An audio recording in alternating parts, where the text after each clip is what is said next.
তখন প্রায় সন্ধ্যা রাতের কাছাকাছি। চারদিকে আবছা আবছা আলো ছিল।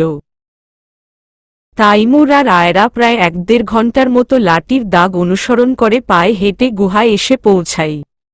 গুহার ভেতরে আসতেই আয়রা মাটিতে বসে পড়ল। এভাবে হাঁটার অভ্যাস ওর মোটেও নেই। আজকে টানা হেঁটেছে সারাদিন। এখন ওর আপাদমস্তক শরীর যেন অসাড় হয়ে আসছে ধীরে ধীরে। তাইমুর আশপাশ থেকে পাতা আর ডালপালা কুড়িয়ে এনে আগুন জ্বালাতে লাগল। আগুন ঝালানো শেষে আরও বেশ কিছু পাতা এনে একটা জায়গায় বিছিয়ে দিল। তারপর সেই পাতাগুলোতে একটা একটা মেডিসিন জাতীয় পাউডার ছিটিয়ে দিল পোকামাকড়ের হাত থেকে বাঁচার জন্যে। আয়রা শুধু দূর থেকে বসে তাইমুরের কর্মকাণ্ড দেখছিল। এরই মধ্যে ওর ভেতরটায় আবারও ক্ষুধার অস্তিত্ব জানান দিল। ও নিজের সাথে খাওয়ার মতো কিছুই আনেনি। শুধুমাত্র 2 বোতল পানি আর কিছু জামা কাপড় ছাড়া। তাই মাথা নিচু করে বসেছিল। তখনই তাইমুর এসে ওর পাশে বসল। আয়রা মাথা তুলে একবার তাইমুরের দিকে তাকিয়ে আবারও মাথা নামিয়ে নিল। এরপর দুজনেই চুপচাপ, আর দুজনেরই দৃষ্টি সামনের জ্বলন্ত অগ্নিকুণ্ডে। কিন্তু একজনের চেহারায় ছিল মলিন আর অন্যজনের চেহারায় ছিল রহস্যময় বিজয়সূচক হাসি। এভাবে অনেকক্ষণ কেটে গেল। তাইমুরই প্রথম বলল, ক্ষুধা পেয়েছে? হুম। ক্ষীণ স্বরে। বেশি নাকি কম? অনেক বেশি। মৃদু হাসল তাইমুর। এরপর ওর ব্যাগ থেকে 2টি কাপ নুডলস বের করল, সাথে একটি ফ্লাক্স। আয়রা শুধু অবাক হয়ে দেখল। তাইমুরের কাছে এই পরিস্থিতি মোকাবেলা করার সকল উপকরণই বিদ্যমান, যেন পূর্বপরিকল্পিত সব। খাওয়া দাওয়ার পালা শেষে আয়রা পাতা বিছানো জায়গাটিতে শুয়ে পড়ে মাথার নিচে ব্যাগ দিয়ে ভীষণক্লান্ত থাকায় সে নিমিষেই ঘুমিয়ে পড়ে। এই পুরোটা সময় তাইমুর বসে আয়রাকে দেখছিল। তাইমুরের দৃষ্টি অগ্নিকুণ্ড ভেদ করে আয়রাতে গিয়ে ঠেকেছিল। আয়রা ঘুমোনোর অনেকক্ষণ পরে তাইমুর উঠে পড়ে। এরপর ধীরে ধীরে আয়রার দিকে এগোতে থাকে। মুখে একটি রহস্যময়ী হাসি তার। তাইমুর সন্তর্পণে আয়রার পাশে বসে পড়ল। আয়রা গভীর ঘুমে মগ্ন। তাইমুর আলতোভাবে তার হাত আয়রার চুলে বুলাতে থাকল। আয়রা সামান্য নড়চড় করলে ওর ঘুমের ব্যাঘাত ঘটেনি মোটেও। এভাবে আয়রার মাথায় হাত বুলাতে বুলাতে তাইমুর ওর পকেট থেকে একটি কাঁচি বের করে নিল। আয়রার চুলের একগাছি ধরে সামান্যটুকু কেটে নিল। তাইমুর এর হাতে থাকা আয়রার বারগান্ডি বর্ণের চুলগুলো সেই অগ্নিকুণ্ডের আলোয় চকচক করছিল। চুলগুলো হাতে নিয়ে তাইমুর অগ্নিকুণ্ডটির সামনে এসে দাঁড়ায়। এরপর চুলগুলো সেই অগ্নিকুণ্ডে নিক্ষেপ করে দেয়। মুহূর্তেই চুলগুলো আগুনে মিলিয়ে গিয়ে একটি পোড়া গন্ধ এসে তাইমুরের নাকে থেকে।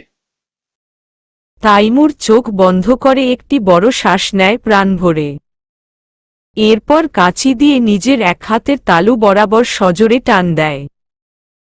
সাথে সাথে ঝরো ঝরো করে রক্ত গড়িয়ে পড়তে থাকে ওর হাত বেয়ে সেই অগ্নিকুণ্ডে। চুলপোড়া গন্ধ ও তাজা রক্ত পোড়া গন্ধে চারপাশ জুড়ে কেমন বিদঘুটে গন্ধ ছড়িয়ে পড়ে।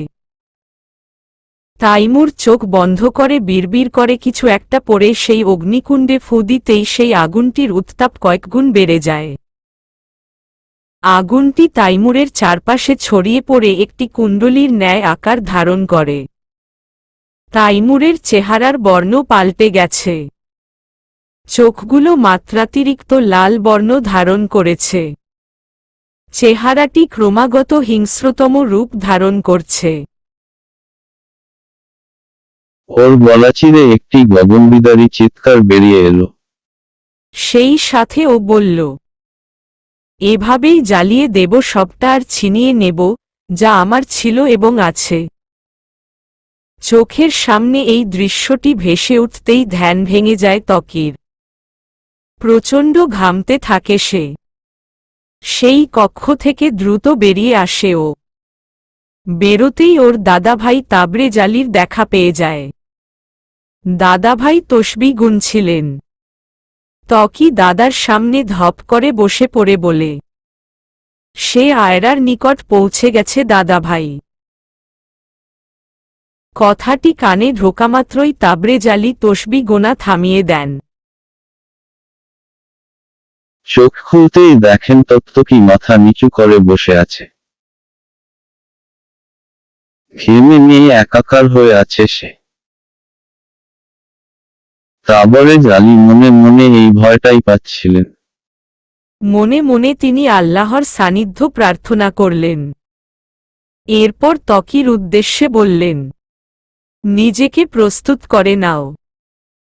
লড়াইটা মোটেও সহজ হবে না। আয়রাকে বাঁচাতে হবে, না হলে এর পরিণতি এই জিন রাজ্যের জন্য অত্যন্ত জঘন্য হবে। তোমাকে জয়ী হতে হবে যে কোনো মূল্যে। তৈরি হয়ে নাও ত্বকী, ত্যাগের জন্যে, যুদ্ধের জন্যে এবং অবশ্যই জয়লাভের জন্যে। পাখির কলরব ও কিচিরমিচির শব্দে ভাঙল আয়রার। চোখ খুলে নিজেকে পেল তাইমুরের বুকে। ঝটপট করে দাঁড়িয়ে পড়ল ও। একেবারেই অবাক করা বিষয়। কিন্তু হুট করেই ওর মাথাটা ঝিমিয়ে উঠল। মাথায় দুহাত চেপে ধরেই ও বসে পড়ল মাটিতে। চোখের সামনের দৃষ্টি ক্রমশ ঝাপসা হয়ে আসছে তার। মাথায় তীব্র যন্ত্রণার অনুভূতি, সেই সাথে চোখ বেয়ে অঝরে পানি ঝরছে। এমন মনে হচ্ছে যেন সূচের ন্যায় কিছু একটা ওর মস্তিষ্ক ভেদ করে ঢুকে যাচ্ছে। এরপর আয়রা নিস্তেজ হয়ে পড়ে। ত্বকীর 10 দিনের সাধনা পূরণ হতে আর একদিন বাকি। কিন্তু ও এখনো নিজের কাজে ধ্যান দিতে পারছে না। ওর মনের মধ্যে অশান্তি আর ভয়ের ঢেউ উঠছে। তাও কোনোরকম মনের ভেতর জোর জুগিয়ে ও আবারও বসে পড়ে ধ্যানে। আয়রার যখন জ্ঞান ফেরে সে তখন নিজেকে একটি সুসজ্জিত রুমে আবিষ্কার করে। মাথার ঝিমঝিম ভাব এখনো কাটেনি ওর। কোনোমতে উঠে বসে ও আশেপাশে চোখ বুলিয়ে দেখতে থাকে। জায়গাটি চেনা পরিচিত। হ্যাঁ, এটা তো হোটেলের রুম। কিন্তু ও এখানে কেমনে এলো? তখনই তাইমুর ঢুকে সেই রুমে। আয়রা শুধু অবাক হয়ে তাইমুরকে বলে, আমরা হোটেলে কিভাবে ফিরলাম? তাইমুর আয়রার দিকে 1 কাপ কফি এগিয়ে দিতে দিতে বলে, তার আগে বলো তোমার কি হয়েছিল? ওভাবে মুখ থুবড়ে পড়েছিলে কেন অজ্ঞান হয়ে? আয়রার নিজেরও মনে নেই কি হয়েছিল। ও উত্তরে বলল, জানি না, কিছুই মনে নেই আমার। তাইমুর বাঁকা হাসল শুনে, এরপর বলল, বাবা আমাদেরকে খুঁজতে অফিসারদের পাঠিয়েছিল, তারাই খুঁজে এনেছে আমাদের। ওহহ। আয়রা তার মাথা চাপছিল। তাইমুর ধীরে ধীরে আয়রার পাশে বসে বলল, মাথা ব্যথা করছে? হ্যাঁ। আসো আমি চেপে দেয়। তাইমুর আয়রার মাথা চেপে দিচ্ছল। হঠাৎ আয়রা অনুভব করতে থাকে তার পাশে বসা মানুষটি তার একান্ত আপন। ও চোখ বুজে নেয়। ওর মনটা ধীরে ধীরে তাইমুরের দিকে ধাবিত হচ্ছে। কেন জানি হঠাৎ করেই ওর মনে হচ্ছে ও তাইমুরকে ভয়ঙ্কর রকমের ভালোবাসে। আর তাইমুর ছাড়া ও অচল একেবারেই। এদকে তাইমুর আয়রার মাথা চাপাফ ছলে কি মন্ত্র পড়ে ওর মাথায় ফু দিয়ে যাচ্ছে। যার ফলে আয়রার মন মস্তিষ্কে বর্তমানে আয়ত্ত করতে সক্ষম। হঠাৎই আয়রা তাইমুরের কাঁধে মাথা রাখে নিজ অজান্তেই। এরপর ধীরে ধীরে ওর বুকে ঢলে পড়ে। তাইমুর বুঝতে পারে ও যা চেয়েছে তাতে সক্ষম ও। মনে মনে একটি পৈশাচিক হাসি দিয়ে ও আয়রাকে বুকে আগলে নেয়।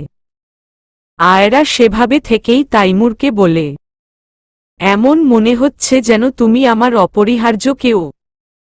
তোমাকে ছাড়া শ্বাস নেওয়াটা অসম্ভব মনে হচ্ছে। এটা কেমন অনুভূতি আমি জানি না। তুমি আমাকে ভালোবাসো আয়রা? এটা যদি ভালোবাসা হয় তবে তাই। I love you Taimur. এইটুকু বলেই আয়রা ঘুমিয়ে পড়ে। বিকেল নামতেই সবাই চট্টগ্রাম ফেরার জন্যে রওনা দেয়। আয়রা আর তাইমুর একই বাসে উঠতে পারেনি এবারও। চট্টগ্রাম পৌঁছাতে পৌঁছাতে পরের দিন সকাল হয়ে যায়। এরপর বাস স্টপ হতে তাইমুর আয়রাকে ড্রপ করতে রওনা দেয়। গাড়িতে আয়রা চুপচাপ বসে আছে, দৃষ্টি তাইমুরের দিকে, যেন মন ভরে দেখছে ও তাইমুরকে। এই মুহূর্তে আয়রার মস্তিষ্ক তাইমুরের আয়ত্তাধীন। তাইমুর একমনে ড্রাইভ করে আয়রার বাসার সামনে পৌঁছাল। পৌঁছে গেছি তোমার বাসায়। হু। এরপর পিনপতন নীরবতা। আয়রা গাড়ি থেকে নামছেও না। তাইমুর ও সৌজাত তার খাতিরে কিছু বলতে পারছে না। আচমকাই আয়রা তাইমুরকে জড়িয়ে ধরে। এরপর ওর কলার চেপে ধরে ওর ঠোঁটে ঠোঁট মিলিয়ে দেয়। তাইমুর এতটাও আশা করেনি। ও একেবারেই অবাক হয়ে যায়, তবুও উপভোগ করতে থাকে। আয়রাকে মহড়া হিসেবে ব্যবহার করতে করতে ও কোথাও না কোথাও ফুটবল হয়ে পড়েছে ওর প্রতি। এভাবে কিছুক্ষণ পর তাইমুরকে ছেড়ে আয়রা গাড়ি থেকে নেমে পড়ে। এরপর গেট দিয়ে ঢুকতে ঢুকতে চিল্লিয়ে বলে, I love you Taimur, love you so much. এরপর দৌড়ে গেট দিয়ে। আর তাইমুর বাঁকা হেসে গাড়ি স্টার্ট করে চলে যায়। এই পুরো ঘটনা কিন্তু ফারহার চোখ এড়ায় না। গাড়ির আওয়াজ শুনে ও ব্যালকনিতে এসেছিল। গাড়িতে কি হয়েছে, আয়রার বলা কথা ও সবই দেখেছে। এখন ওর রাগ লাগছে ভীষণ। ছি, এই তাইমুরকে কেন জানি ফারহার মোটেও পছন্দ নয়। আর আয়রা কিনা একেই ভালোবাসে। অবশ্য ওর মাথা ব্যথা থাকার কথা নয়, কিন্তু যেহেতু বড় বোন মানে তাই খারাপ লাগার বিষয় থাকতেই পারে। আয়রা ঘরে ঢুকে ফ্রেশ হয়েই শুয়ে পড়ে। এরপর ভাবতে থাকে তাইমুরকে নিয়ে। ওর মনপ্রাণ জুড়ে এখন শুধুই তাইমুরের বিস্তার। হঠাৎই ফোনের শব্দ শুনতে পায় ও। দ্রুত ফোন হাতে নিতে দেখে তাইমুরের কল। রিসিভ করে। হ্যালো, কি করছো আয়রা? তোমার কথাই ভাবছি। তুমি পৌঁছেছ বাসায়? হুম, মাত্রই। Love you Taimur. হুম। শুধু হুম? আমাকে কি তুমি ভালোবাসো না? জানা নেই আমার। এটা কেমন কথা, শুনে রাখো তুমি শুধুই আমার আর আমাকেই ভালোবাসবে। আচ্ছা, কাল দেখা করো, জানাচ্ছি। আচ্ছা। আর শোনো, কালচে রঙের শাড়ি পরবে, খোপা গেথে ফুল গুজে দেবে, চোখে গাঢ় করে কাজল দেবে আর হাত ভর্তি চুড়ি পরবে, কেমন? তুমি যেমনটা চাও তেমনই সেজে আসব। রাখছি। তাইমুর ফোনটা কেটে দেয়। তবুও আয়রা ফোনটা কানে নিয়ে বসে থাকে। ঘোর কাটতেই আয়রা নেমে পড়ে আলমারি ঘাটাঘাটি করতে থাকে। ফারহা আয়রার জন্য খাবার কিছু আনতেই দেখল রুমের এমন অবস্থা। ফারহা বলে, আপু কি খুঁজছ এভাবে হন্য হয়ে? শাড়ি খুঁজছি। উফ অফ, আমার একটা শাড়িও নেই। হঠাৎ শাড়ি? তুমি তো শাড়ি পরোই না। হ্যাঁ, কিন্তু পরব। কাল আমি শাড়ি পরব তাইমুর বলেছে। ফারহা অবাক হয়ে যায় এই কথা শুনে। আর আয়রার পাগলামি দেখে আরো দ্বিগুণ। ফারহা ভাবে, কাল পর্যন্ত যাকে সহ্য করতে পারত না দুদিনে এমন কি হলো যে এভাবে ভালোবাসাবাসি হয়ে গেল? আজব তো সব কিছু। আচ্ছা আপু, তাইমুরকে ভালোবাসলে ত্বকির কি হবে? শেষের প্রশ্নটা ফারহার মনে দাগ কাটে। ফারহা জানে ত্বকি আয়রাকে ভালোবাসে, কিন্তু আয়রা তো তাইমুরের জন্য পাগল হয়ে পড়েছে। ফারহা হাতে গুনে দেখল 10 দিন পূর্ণ হতে আর মাত্র একদিন বাকি। মানে ত্বকি কালকেই ফিরে আসবে। হায় আল্লাহ, বড় কোনো ঝড় উঠবে না তো আবার এসব নিয়ে? আয়রা ফোন হাতে নিয়ে দ্রুত অনলাইনে শাড়ি, চুড়ি, ম্যাচিং কানের দুল সব অর্ডার করে। একটা নার্সারিতে কল করে একটা সুন্দর বুকে অর্ডার করে আর খোপার জন্য তাজা বেলির মালা। আয়রার কাছে সবটা স্বপ্নের মতো লাগছে, অথচ ও জানে না এই স্বপ্নটা কতটা ভয়ঙ্কর হতে পারে। তাইমুর তার রুমে বসে ভাবছিল কিভাবে কি করা যায়। তখনই ও অট্টহাসির আওয়াজ শুনতে পায়। হ্যাঁ, এই হাসির আওয়াজটা ওর বাবা তোফাইল সাহেবের রুম থেকেই আসছে। তাও একজন নয়, দুজনের। তাইমুর ওর বাবার রুমের দিকে এগিয়ে যায় এবং দেখে দরজাটা আধভেজানো। ও হালকা করে দরজা ঠেলে দিতেই দেখে ওর মা আর ওর বাবা বেশ আপত্তিকর অবস্থায় এভাবে হাসাহাসি করছে। মুহূর্তেই তাইমুরের মেজাজ বিগড়ে যায়। পাশে থাকা ফুলদানিটা ওদের দরজা বরাবর মেঝেতে ছুঁড়ে মারে। ফুলদানি ভাঙার বিকট শব্দে তোফাইল সাহেব ও নাজিমা বেগম বেরিয়ে আসেন। তাইমুরকে ওদের সামনে এভাবে দাঁড়িয়ে থাকতে দেখে দুজনেই ঘাবড়ে যান। তাদেরকে দেখে তাইমুর চিল্লিয়ে ওঠে, উফ অফ, এই বয়সেও হরমোনের নাচানাচি কমে না তোমাদের? ছির, বুড়ো হয়েও অভ্যাস ঠিক হয়নি তোমাদের। কি হাসাহাসি বাবারে, যেন আকাশে উড়ছে তারা। এইটুকু বলে তাইমুর দম নেয়। নাজিমা বেগম তাইমুরের উত্তরে বলেন, বাবা মার সাথে কিভাবে কথা বলতে হয় তাও কি ভুলে গেছ? একে তো তাইমুরের মাথায় আগুন লেগে আছে, তার উপরে এই কথাটি যেন আগুনে ঘি ঢালার মতো কাজ করল। ও নাজিমা বেগমের গলা টিপে ধরল। এতই শক্তভাবে ধরল যে তোফাইল সাহেবও ছাড়াতে পারেননি। মুহূর্তেই নাজিমা বেগমের প্রাণ যায় যায় অবস্থা হয়ে গেল। অবস্থা বেগতিক দেখে তাইমুর ছেড়ে দিয়ে আবারও চিল্লিয়ে বলে উঠল, ব্লাডি বাস্টার্ড ওমেন, আমার সামনেও আর পড়িস না তুই। Just get lost. এই বলে তাইমুর নিজের রুমে চলে গেল। নাজিমা বেগম গলায় হাত বুলোতে বুলোতে বললেন, ফকিন্নির ছেলের কথা বড় বড়। শুধু স্বার্থটা উদ্ধার হোক, আমি নাজিমাও ছুঁড়ে ফেলে দিতে জানি। আয়রা ওর রুমের ব্যালকনিতে দাঁড়িয়ে আছে। ফারহা আয়রার বিষণ্ণ ভাব দেখে বলল, মন খারাপ কেন আপু? ত্বকিকে মিস করছো বুঝি? আয়রা নির্বিকার ভাবেই উত্তর দেয়, না, তাইমুরকে মিস করছি। আয়রার উত্তর শুনে ফারহা বেশ অবাক হয়। তবুও আবারও সে বলে, তাহলে কি ত্বকিকে মিস করো না তুমি? হুম করি, তবে তাইমুরকে বেশি করি। আয়রার মুখ থেকে যেন তাইমুরের নাম সরছেই না। বিষয়টা বড্ড ভাবায় ফারহাকে। ও মনে প্রাণে আল্লাহকে বলতে থাকে যাতে ত্বকি জলদি ফিরে আসে। কারণ তাইমুরকে মোটেও ভালো মনে হয় না ফারহার। কিন্তু ভবিষ্যৎ কি আছে তা নিয়ে ও বেশ সন্দিহান। আর এদিকে আয়রা নিজেকে বুঝতে পারছে না। ওর ভেতরে যেন দুটি সত্তার সংঘর্ষ চলছে। কিছুক্ষণ ওর মনে হয় ও তাইমুরকে সহ্যই করতে পারে না, আর অল্পক্ষণে ওর মনে হয় ও তাইমুরকে ছাড়া বাঁচবেই না। কিন্তু এসবের মাঝেও ও যেন হাওয়ায় উড়ছে।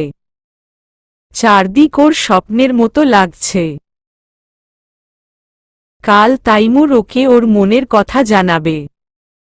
ওর একজন ভালোবাসার মানুষ হবে। দেখতে দেখতে রাতটি পার হয়ে গেল। সকাল সকাল কলিং বেলের শব্দ পেয়ে দরজা খুলে ফারহা। আয়রা কাল যা যা অর্ডার করেছে সবই ডেলিভার হয়েছে। পেমেন্ট আয়রা আগেই করেছিল, তাই ফারহা শুধুমাত্র সাইন করে সব কালেক্ট করে নিল। সব নিয়ে আয়রার রুমে গিয়ে দেখল আয়রা আগে থেকেই রেডি হচ্ছে। ঘড়িতে মাত্র 7টা। এত তাড়াতাড়ি আয়রা সাজুগুজু করার কোনো কারণ দেখতে পেল না ফারহা। আপু, এত সকাল সকাল সাজছ কেন?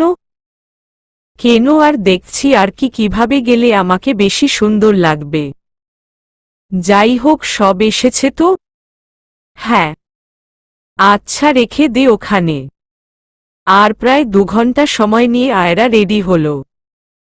শাড়ি ফারহা পরিয়ে দিল, খোপায় ফিল গুজে দিল।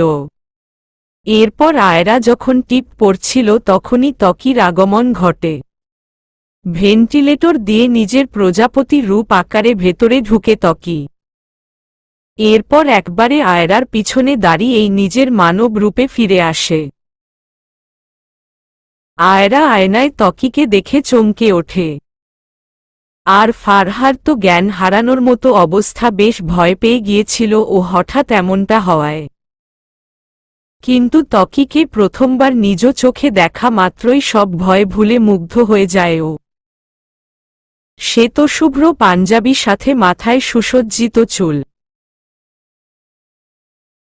নীল চোখ আর গায়ের রং, দাড়ি সব মিলিয়ে ত্বকিকে অন্যরকম পবিত্র লাগছে। আর ত্বকি ফেরায় ফারহা অনেক খুশি হয়েছে। কিন্তু আয়রা এখনো পর্যন্ত কোনো রিয়েকশন দেয়নি। ও হা করে তাকিয়ে রইল ত্বকির দিকে। ত্বকিকে দেখার প্রায় 5 মিনিট পরে আয়রা ধুম করেই ত্বকিকে জড়িয়ে ধরল। ত্বকি জানত এমনটাই হবে। সেও আয়রাকে আগলে নিল। কিন্তু এই দৃশ্যটি ফারহার হৃদয় মুহূর্তে ছুরির আঘাতের ক্ষতবিক্ষত করে দিল। নজর নামিয়ে সে নিঃশব্দে বেরিয়ে গেল। আয়রা ত্বকিকে জড়িয়ে ধরেই বলল, এসে খুব ভালো করেছ, তুমিও চলো আমার সাথে। ত্বকি আয়রাকে ছাড়িয়ে নিয়ে ভ্রু কুঁচকে বলল, কোথায় যাচ্ছ তুমি? তার আগে বলো আমায় কেমন লাগছে? ত্বকি আয়রার দিকে একদৃষ্টে তাকিয়ে বলল, অপরূপ লাগছে। তবে এভাবে সেজেগুজে কই যাওয়া হচ্ছে তা তো বলো। আয়রা এক্সাইটমেন্ট আরও দ্বিগুণ বাড়িয়ে বলল, আমি তাইমুর এর সাথে দেখা করতে যাচ্ছি। কথাটি শোনামাত্রই ত্বকির চোয়াল শক্ত হয়ে এলো। সে দাঁত কিরমিরিয়ে বলল, তাইমুরকে? আয়রা, আমার ভালোবাসা। আয়রার কথাটি শেষ হতে না হতেই ত্বকি আয়রার দুগাল চেপে ধরে চিল্লিয়ে বলল, কি বললি? ভালোবাসা মানে? খুন করে ফেলবো একদম। তোর আশেপাশে কেউ এসেই দেখুক, চিরে ফেলবো একেবারে, সে যেই হোক।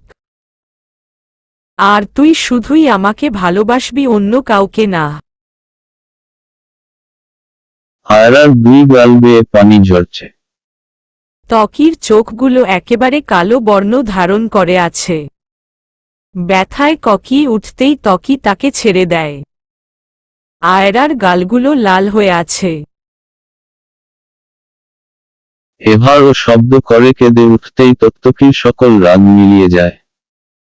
এরপর ও যেই না আয়রাকে ধরতে যাবে, আয়রা ওকে ধাক্কা মেরে সরিয়ে দিয়ে বলে, কাছে আসবে না আমার। তুমি পারবেও শুধু কষ্ট দিতে। আর তাইমুর আমাকে কষ্ট দেয় না, বরং ভালোবাসতে জানে, আগলে রাখতে জানে। তাই আমি তাকেই ভালোবাসি, তোমাকে না। এই বলে আয়রা বেরিয়ে যেতে নিলেই ত্বকি ওকে আটকাতে যায়। আয়রার উপর ওর কোনো শক্তি কাজ করছে না, আজ না হয় আয়রাকে সে এতক্ষণে নিজের বশে করে নিত। আয়রা আর ত্বকির মাঝে এক প্রকার ধস্তাধস্তি শুরু হয়ে গেল। আয়রার চুড়ি ভেঙে ওর হাতে বিঁধে গেল, কিন্তু সেদিকে ওর কোনো ভ্রুক্ষেপ নেই। যে আজকে তাইমুরের সাথে দেখা করতে যাওয়াটা ওর কাছে জীবনমরণের সমান। এক পর্যায়ে আয়রা বেডের উপর থাকা খাবারের ট্রে থেকে ছুরি তুলে নিয়ে নিজের কবজি বরাবর ধরে বলল, just let me go. Ayra, ছুরিটা ফেলে দাও, পাগলামি করো না, এসবই ছলনা। Just shut up and stay away. আমার ভালো আমি বুঝি। ত্বকি আর আয়রাকে আটকাতে এগিয়ে আসেনি। আয়রা সেভাবেই ছুরি হাতে নিয়েই বেরিয়ে গেল। ত্বকি সেখানেই দাঁড়িয়ে রইল। বেশ অগোছালো আর এলোমেলো ভাবেই বেরিয়ে গেল সে। হাতের চুড়ির ক্ষতগুলোর থেকে রক্ত ঝরতে থাকল চুইয়ে চুইয়ে। আয়রাকে এভাবে বেরিয়ে যেতে দেখে ফারহা বেশ ঘাবড়ে গেল। সে দৌড়ে ত্বকির কাছে গেল। ফারহাকে দেখা মাত্রই ত্বকি জিজ্ঞাসা করল, আয়রা? বেরিয়ে গিয়েছে। কিন্তু এভাবে অগোছালো ভাবে কোথায় গিয়েছে কিছু জানো? না, চিন্তা করো না, আমি ফিরিয়ে আনছি ওকে। এই বলে ত্বকি বেরিয়ে গেল নিজের প্রজাপতি রূপ ধারণ করে। আয়রা ড্রাইভ করছে আর চোখের পানি মুছছে। হঠাৎ ও দেখতে পেল রাস্তার ধার ঘেঁষে তাইমুর হেঁটে আসছে। আয়রা গিয়ে সেদিকে গাড়ি থামাল। তাইমুরও আয়রাকে লক্ষ্য করে তার দিকে এগিয়ে আসতে থাকল। আয়রা গাড়ি থেকে নেমেই দৌড়ে গিয়ে তাইমুরকে জড়িয়ে ধরে কাঁদতে কাঁদতে বলল, তোমাকে খুব ভালোবাসি তাইমুর। আমি শুধু তোমারই থাকতে চাই। কেউই আমাদের আলাদা করতে পারবে না, কেউই না। প্লিজ তাইমুর, বলো না তুমিও আমাকে ভালোবাসো। আয়রা তাইমুরকে আরো আঁকড়ে ধরতেই অনুভব করল শুধু সেই তাইমুরকে জড়িয়ে ধরে আছে। তাইমুর ওকে জড়িয়ে ধরেনি। এরপর সে ধীরে ধীরে তাইমুরকে ছেড়ে দিয়ে তার দিকে তাকাল। আয়রা থেকে ছাড় পাওয়া মাত্রই তাইমুর নিজের শরীর ঝাড়তে লাগল, যেন কত ধুলোবালি উড়ে এসে পড়েছে গায়ে।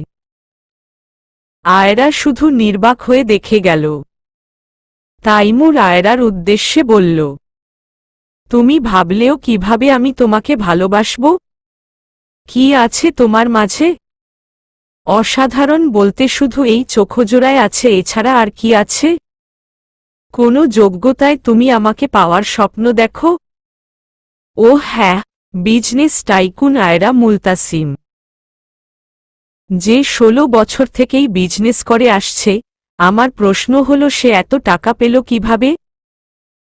ইস, একটা একা মেয়ে প্রস্টিটিউট না হলে কখনোই এই লেভেলে আসতে পারবেন। তাইমুরের কথাটি শেষ হওয়ার আগেই আয়রা তাইমুরকে একটি ঠাটিয়ে চড় দিল। কন্তু তাইমুর তার উত্তরে আয়রাকে আরো দুটি চড় বসিয়ে দিয়ে ওর দুই বাহু চেপে ধরে বলল, সাহস কিভাবে হলো তোর? হ্যাঁ, ভুল কি বলেছি? তুই জানিস তোর বাপ কেন তোকে ছেড়ে দিয়েছে? কারণ তুই অন্যের পাপের ফসল।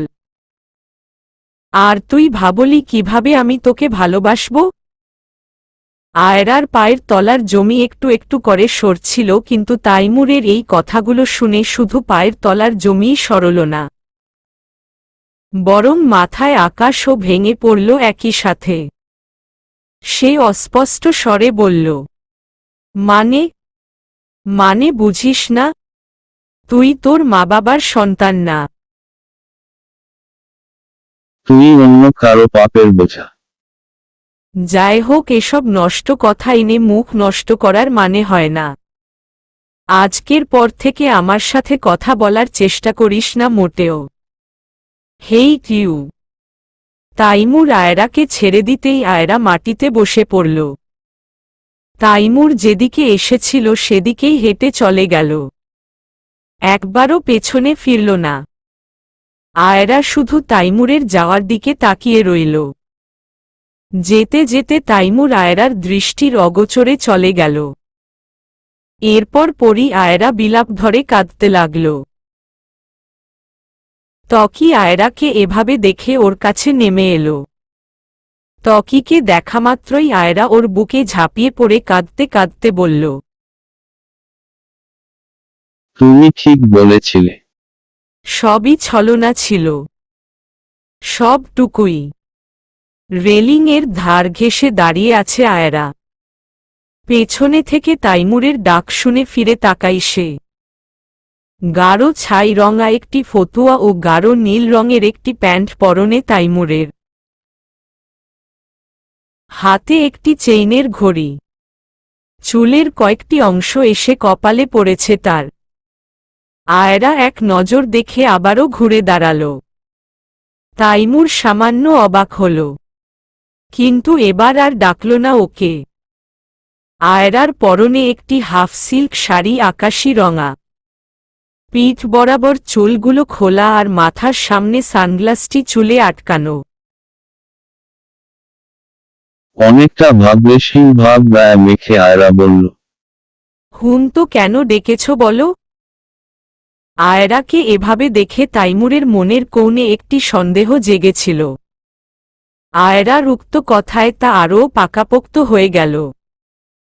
তবুও যাচাই করার জন্যে তাইমুর বলল, কেন ডেকেছি তা তো তোমার অজানা নয়, তবে ভনিতা করার কি আছে?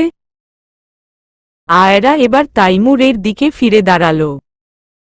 তাইমুরের চোখ বরাবর নিজের দৃষ্টি রেখে বলল, হুম, তা তো জানি, তবুও তোমার মুখ থেকে শুনতে চায়। তাইমুর তার সেই বিখ্যাত বাঁকা হাসি দিয়ে আয়রার দিকে এগিয়ে এলো। আয়রার অনেক কাছে এসে এক হাতে ওর কোমর জড়িয়ে ধরল আর অপর হাতে ওর বাম পাশের গালে হাত বুলাতে থাকল। এভাবে ক্রমান্বয়ে তাইমুরের হাত আয়রার মাথার পেছনে চলে গেল। আয়রা তাইমুরের দিকে কেমন যেন চাহনি দিয়েই তাকিয়ে রইল।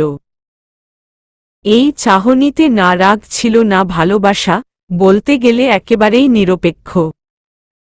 তাইমুর আয়রার মুখের দিকে ঝুঁকে এলো। এরপর আয়রার কানের কাছে মুখ নিয়ে ফিসফিসিয়ে বলল, এভাবে রূপ পাল্টিয়ে সাধারণ মানুষকে বোকা বানাতে পারবে, কিন্তু একজন জিনকে নয়। তাইমুর এই কথাটি শেষ হতে না হতেই আয়রা তাইমুরকে ধাক্কা মেরে সরিয়ে দেয়।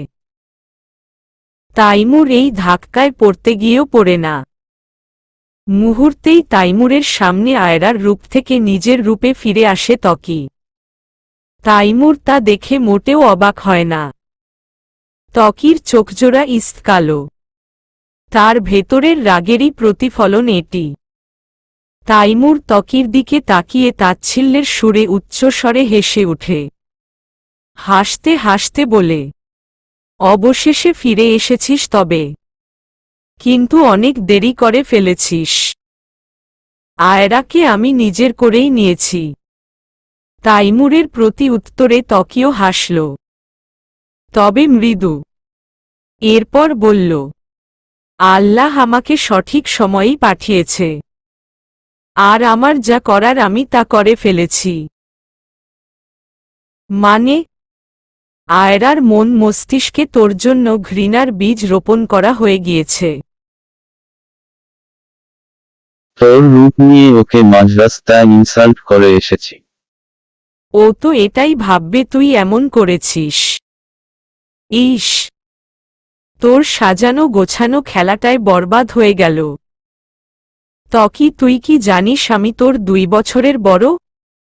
অবশ্যই, কিন্তু হঠাৎ এই কথা?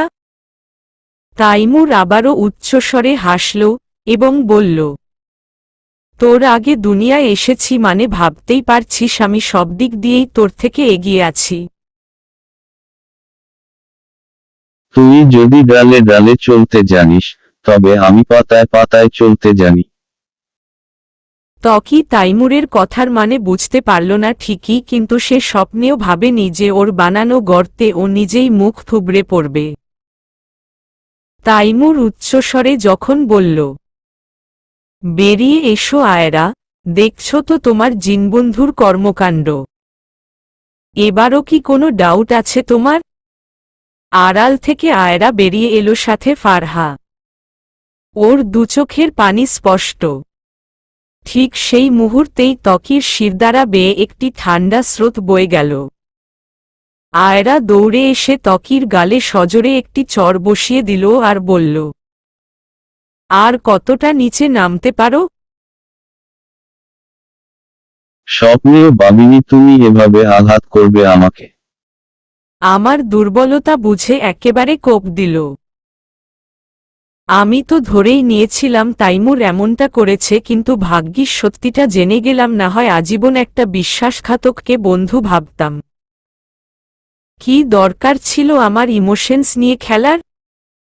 নিজেকে আমার বন্ধু বলো, কিন্তু নিজেই আমার পিঠে ছুরি মারলে, বলে আয়রা এলোপাথারি ত্বকীকে মারতে থাকল। তাইমুর ওকে জড়িয়ে ধরে থামিয়ে ওকে বুকের সাথে চেপে ধরল। আয়রা তাইমুরের বুকে মুখ গুজে কান্না করতে থাকে। তাইমুর ত্বকীর উদ্দেশ্যে বলল, আয়রাকে আমি ভালোবাসি। এটাই সত্যি। দূরে থাকবে আয়রা থেকে। ছি, তোমার মতো বন্ধুর চেয়ে তো শত্রুই তিনগুণ ভালো। তাইমুরের কথায় ত্বকীর রাগ হলেও সে চুপ করে রইল। তাইমুর আয়রাকে নিয়ে চলে গেল। ফারহা সেখানে দাঁড়িয়েছিল। সে ছলছল চোখে তাকিয়ে রইল ত্বকীর দিকে। ত্বকী ফারহার দুই হাত জড়িয়ে ধরে বলল, তুমি অন্তত আমাকে বিশ্বাস করো। এসব সত্যি নয়। আমি যা করেছি আয়রাকে বাঁচানোর জন্যই করেছি। ফারহা ত্বকীর হাত থেকে নিজের হাত ছাড়িয়ে নিল আর বলল, কোনটা সত্যি কোনটা মিথ্যে তা আল্লাহ তায়ালাই ভালো জানেন। তবে আপনার উপর আমার আস্থা আছে। আর এই তাইমুর স্যারকে আমার মোটেও বিশ্বাসযোগ্য মনে হচ্ছে না। আল্লাহই ভালো জানেন উনার অন্তরে কি রয়েছে। তাইমুর আয়রাকে চায় না, সে শুধুই আধিপত্য চায়। ত্বকীর কথা ফুরোনোর আগেই ফারহার ডাক এলো। সে বলল, আমি যাই। ফারহা দাঁড়াও। ত্বকী ওর পকেট থেকে একটি ছোট আমপাতার শীষ বের করে ফারহার হাতে দিয়ে বলল, এটা তোমার কাছে রাখো। যদি এমন হয় তোমরা কোথায় আছো তা আমি জানি না, আর তোমরা বিপদে পড়েছ, তবে এটা বাজালে আমি সেখানে হাজির হতে পারব। আর তাইমুরের এই কাজের পেছনে ওর কি নিয়ত আছে আমি সব বলবো তোমাকে। ঠিক আছে, আমি যাই, বলেই ফারহা চলে গেল। আর ত্বকী সেখানেই দাঁড়িয়ে রইল। ফারহা যেতেই নিজের প্রজাপতি রূপ ধারণ করে জিন রাজ্যের উদ্দেশ্যে রওনা দিল ও। আয়রা অনবরত কাঁদছে। তার পাশেই তাইমুর বসে আছে। ওকে সান্ত্বনা দিয়েও কোনো বিশেষ লাভ হচ্ছে না। ফারহা এসে ওদের নাস্তা দিয়ে চলে গেল। তাইমুর জোর করে আয়রার মুখে সামান্য খাবার গুজে দিতেই সে হরহর করে বমি করে ভাসিয়ে দিল। অনেকটা তাইমুরের গায়েও পড়ল। বমি করেই আয়রা বিছানায় শুয়ে পড়ল। তাইমুর বিরক্ত হতে গিয়েও হল না। সাথে কোনো কাপড় নেই ওর যে চেঞ্জ করবে। সে ওয়াশরুমে চলে গেল। ফিতুয়া খুলে ধুয়ে ভাবতে লাগল কি পরবে। খালি গায়ে তো থাকা যাবে না। সে ওয়াশরুমে জামাটা মেলে দিয়েই বসে রইল। অনেকক্ষণ হয়ে যাওয়ার পরেও যখন তাইমুর বেরুল না, আয়রা উঠে ওয়াশরুমের দরজায় নক করল। তুমি ঠিক আছো? কোনো সাড়া শব্দ নেই কেন? হ্যাঁ, আমি ঠিক আছি। আচ্ছা শোনো, বেরিয়ে এসো। আমার কাছে কিছু জেন্টস এক্সট্রা টি শার্ট আছে, আমি দিচ্ছি, চেঞ্জ করে নাও। আচ্ছা এনে দাও। আয়রা বুঝতে পারল যে তাইমুর কেন বের হতে চায় না।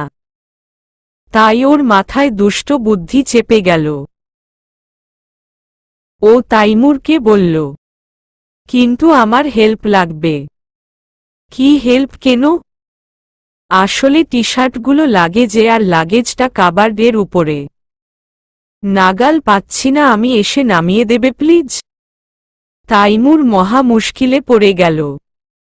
হাজার যেমনই হোক কারো সামনে এভাবে খালি গায়ে সে কখনোই যায়নি। আর উপরন্তু একটা মেয়ে। কেমন যেন লজ্জা লাগছে ওর। ও এরপরেও টাওয়াল পেঁচিয়ে বেরিয়ে আসে। আয়রা ওকে দেখে বলে, এসো নামিয়ে দাও। হুম, দেখিয়ে দাও কোনটা। আয়রা দেখিয়ে দিল। তাইমুর এক হাতে টাওয়াল চেপে ধরল আর আরেক হাতে লাগেজ নামাতে লাগল, কিন্তু পারল না। তা দেখে আয়রা বিরক্ত হয়ে বলল, দুহাত ইউজ করো, এক হাতে পারবে না। তাইমুর এবার দুই হাত উপরে তুলতেই ওর গায়ে জড়ানো টাওয়ালটা পড়ে গেল। তাইমুর এখন পুরো খালি গায়ে আয়রার সামনে। আয়রার দিকে ওর পিঠ। ফর্সা আর উদম একটি পিঠ, তাতে বিন্দু বিন্দু ঘাম জমেছে। কেমন যেন মাতাল মাতাল লাগছে আয়রার। তাইমুর তা টের পেয়ে যেই না টাওয়ালটি আবারও জোড়াতে গেল, আয়রা তাইমুরকে দুই হাত দিয়ে জড়িয়ে ধরল শক্ত করে। এরপর ওর বুকে নাক গুজে দিয়ে ঘ্রাণ নিল। তাইমুরের গা কাঁপছে, অনেক অস্বস্তি ভুগছে ও। কিন্তু আয়রাকে বাধা দিতেও পারছে না। এক ধরনের ভালো লাগা কাজ করছে ওর মনে। না চাইতেও আয়রাকে নিজের সাথে জড়িয়ে নিল সে। তাইমুরের জড়িয়ে ধরায় আয়রা তাইমুরের দিকে মাথা তুলে তাকাল। তাইমুর আলতোভাবে আয়রার কপালে, গালে, চোখে চুমু দিল। আয়রা তাইমুরকে আবেশে আরো খামছে ধরল। আয়রার ঠোঁটে নিজের ঠোঁট ডুবিয়ে দিল ও। আয়রাও ওর সাথে তাল মেলাতে থাকল। তাল সামলাতে না পেরে আয়রা পড়ে গেল বিছানার উপর, ফলে ওর শাড়ির আঁচল সরে ওর মেদহীন পেটটা বেরিয়ে এলো। যা দেখে মুহূর্তেই তাইমুরের মাথায় আগুন জ্বলে উঠল। ও আয়রার পেটে মুখ গুজে দিয়ে একের পর এক আদর দিতে থাকল আর আয়রাকে পাগল করে তুলল। ঠিক তখনই আয়রার রুমের গ্লাসের দেওয়ালটিতে কিছু একটা যেন উড়ে এসে পড়ল। ফলে আয়রা আর তাইমুর দুজনেরই হুঁশ ফিরল যেন। আয়রা দ্রুত নিজেকে গুছিয়ে নিয়ে বলল, লাগেজে না, কাবার্ডের দ্বিতীয় ড্রয়ারে পাবে। খুঁজে পড়ে নিও। তার মানে তুমি মিথ্যে বলেছিলে? না মানে আমি ভুলে গিয়েছিলাম। এইটুকু বলেই আয়রা ভৌ দৌড় দিয়ে নিচে নেমে গেল। তাইমুর আয়রার চালাকি বুঝতে পেরে পুরো বেয়াক্কেল বনে গেল। তাইমুর বাসায় নেই, তাই আবারও একে অপরের সাথে উন্মাদনায় মেতে উঠেছেন তোফায়েল সাহেব ও নাজিমা বেগম। রতিক্রিয়া শেষে তোফায়েল সাহেবের বুকে মাথা রেখে শুয়ে তিনি বললেন, আজ তাইমুর না ফিরলেই ভালো হবে। তোমার সাথে আরও অনেকটা সময় থাকা যাবে। হুম, কিন্তু তোমাকে যদি রাজ্যে কেউ খোঁজাখুঁজি করে? সেই ব্যবস্থাটাও করে এসেছি। তাহলে চিন্তা নেই। এবার নাজিমা বেগম মাথা তুলে তোফায়েল সাহেবের মুখের দিকে তাকিয়ে বললেন, আর বেশি দিন নয়, আমাদের এভাবে দেখা করার আর প্রয়োজন হবে না। সেদিনের অপেক্ষাতেই আছি সোনা। তো বলো, বিয়ে কবে করছো আমাকে? করে নেব সময় হলে। উত্তরটা নাজিমা বেগমের পছন্দ হল না। তিনি উঠে দাঁড়ালেন শোয়া থেকে, এরপর বেশ ঝংকার তুলে বললেন, 25 বছর ধরে এই কথাই বলে আসছ। সময়টা কবে আসবে তোফায়েল? তোফায়েল সাহেব সেদিকে ভ্রুক্ষেপ না করে মাথার উপর বালিশ চেপে দিয়ে অপর পাশ ফিরে রইলেন। তা দেখে নাজিমা বেগম আরো রেগে গিয়ে বললেন, তোমার জন্য আর কি করতে হবে বলতে পারো? নিজের ছেলেদের একে অপরের বিরুদ্ধে লেলিয়ে দিয়েছি। সবাই জানে তাইমুর অবৈধ, অথচ ও আমার বৈধ সন্তান ত্বকির মতোই। তোমাকে রাজ্যে অধিকার ফিরিয়ে দিতে আমি নিজের ছেলের মাথায় অবৈধের শিলমোহর লাগিয়ে দিয়েছি। জন্মের 1 মাস না যেতেই তোমার প্ল্যান মোতাবেক ওকে নিজের থেকে দূরে সরিয়ে দিয়েছি। তোমার ভাইকে তোমার কথায় খুন করে বিধবা হয়েছি। অথচ আজও তোমার বউয়ের স্বীকৃতি পেলাম না। এইটুকু বলেই নাজিমা বেগম ফুপিয়ে ওঠেন। তোফায়েল সাহেব আর কোনো উত্তর দেন না। নাজিমা বেগম সব ঘর থেকে বের হতেই তোফায়েল সাহেব উঠে দাঁড়ালেন। একটি সিগারেট জ্বালিয়ে জানালার পাশে দাঁড়িয়ে ভাবতে থাকলেন। প্ল্যান আমার, স্বার্থ আমার, বাকি সব কয়জন আমার মহড়া, দাবার গুটি। আর নিজেকে রানী মনে করা নাজিমাই আমার গোলাম। এদের নিয়ে আমার কোনো মাথা ব্যথা নেই। আমার রাজ্য চাই, অধিকার চাই, সিংহাসন চাই। যে কোনো মূল্যেই চাই। চারদিকে নিস্তব্ধ রাত নেমেছে। কিন্তু এই রাতের আধারেও সারাবাড়ি জুড়ে একটা আমেজ ছেয়ে আছে। হুট করেই আয়রা আর তাইমুর বিয়ের সিদ্ধান্ত নিয়ে ফেলেছে, তাও এই মধ্যরাতে। কার মস্তিষ্কে কি চলছে তা ভেবে পায় না ফারহা। ওর শুধুই ভয় হচ্ছে। একটা বড় দুর্যোগের সম্ভাবনা দেখছে ও চারদিকে। আয়রা আর তাইমুর বেরিয়েছে, বলেছে বিয়ের শপিং করতে যাচ্ছে। ফারহা ভেবে পায় না আয়রার হঠাৎ কি থেকে কি হলো।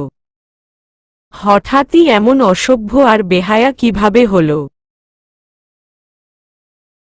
ট্রিপে এমন কি হলো যে ও 2 দিনেই এমন তার চিরা পাগলে পরিণত হলো। ফারহা ভাবল কথাগুলো তত্ত্বকিকে জানানো দরকার। ও দৌড়ে নিজের ঘরে চলে গেল। দরজা ভালোভাবে এঁটে দিয়ে ওর বালিশের নিচ থেকে সেই শিসটি বের করে বাজালো। কিন্তু সেটি বাজানো মোটেও সহজ ছিল না। বারবার ব্যর্থ হয়ে অবশেষে সে এটি বাজাতেই মুহূর্তে ত্বকি এসে হাজির হল।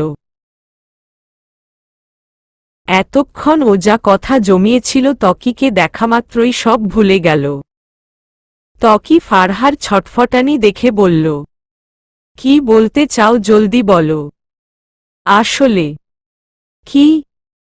তাইমুর স্যার আর আয়রা আপু কিছুক্ষণের মধ্যেই বিয়ে করার সিদ্ধান্ত নিয়ে ফেলেছে।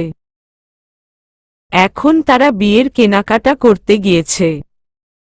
কথাটা শুনে ত্বকি কিছুই বলল না। কিছুক্ষণ ভেবে নিয়ে তারপর ফারহাকে বলল, আমি যা বলবো তা করতে পারবে? কি করতে হবে? শোনো। আয়রাকে নিয়ে তাইমুর একটা জঙ্গলের দিকে যাচ্ছে। তাইমুর আয়রার হাত শক্ত করে ধরে রেখেছে। আশেপাশে ঘুটঘুটে অন্ধকার। আয়রা বারবার ভয় পেয়ে তাইমুরকে খামছে ধরছে আর বলছে, কই যাচ্ছি আমরা, প্লিজ বলো। গেলেই দেখতে পাবে। এভাবে আরও কিছুক্ষণ হাঁটার পরে তারা একটি খোলা মাঠের ন্যায় জায়গায় পৌঁছে যায়। মাঝ জঙ্গলে এমন খোলা মাঠ দেখে অবাক হয় আয়রা। তার চেয়ে দ্বিগুণ অবাক হয় মাঠের মাঝ বরাবর এমন জ্বলন্ত অগ্নিকুণ্ড দেখে। তাইমুর আয়রাকে নিয়ে সেই কুণ্ডের দিকে এগিয়ে যেতে যেতে বলে, আয়রা, ভয় করছে? কিছুটা। আচ্ছা, আমাকে কতটুকু ভালোবাসো? অনেক। আমার সাথে যুগ যুগ কাটাতে চাও? তুমি কি চাও আমি তোমার সাথে মৃত্যুর আগ পর্যন্ত থাকি? হ্যাঁ, চাই। তুমি কি চাও আমাদের পৃথিবীর কোনো শক্তিই আলাদা করতে না পারুক? হ্যাঁ, তাহলে আমি যা বলি তাই করো। তাইমুরের কথার কোনো মানে খুঁজে পেল না আয়রা। তারা হাঁটতে হাঁটতে অগ্নিকুণ্ডের কাছাকাছি চলে এলো। তাইমুরের প্রখর দৃষ্টি সেই অগ্নিকুণ্ডে। প্যান্টের পকেট হাতিয়ে সে একটি ব্লেড বের করে আনে। এরপর আয়রার উদ্দেশ্যে বলে, ব্লেডটা নাও, নিজের হাতের তালু কেটে ফেলো। আয়রা অবাক হয় এটা শুনে। এরপর বলে, মানে কি বলছো? দাঁড়াও আমি দেখিয়ে দেয়। তাইমুর এবার নিজের হাতের তালু কেটে রক্ত ঝরাই। এরপর আবার বলে, আমরা যাতে আজীবন সাথে থাকতে পারি তাই আমরা আজ যজ্ঞ করব। তার জন্যে আমাদের দুজনের রক্ত এক করে পোড়াতে হবে। তাইমুরের কথা শুনে আয়রা একটু ভাবল, এরপর নিজের এক হাত তাইমুরের দিকে এগিয়ে দিল। তাইমুর ব্লেড দিয়ে আয়রার হাতের তালু বরাবর এক টান দিল। মুহূর্তেই ঝোড়ো ঝোড়ো করে রক্ত ঝরতে লাগল। তাইমুর নিজের হাতের মাঝে আয়রার হাত মিলিয়ে নিয়ে অগ্নিকুণ্ডের উপর ধরল। বিন্দু বিন্দু করে রক্ত ঝরছে। দুজনেরই রক্ত একসাথে মিশে একাকার হয়ে যাচ্ছে। তাইমুর আয়রার কানে ফিসফিসিয়ে বলল, আজ থেকে আমি তোমার রক্তে মিশে গেলাম, আর তুমি আমার। আয়রা শুধু মাথা নাড়াল।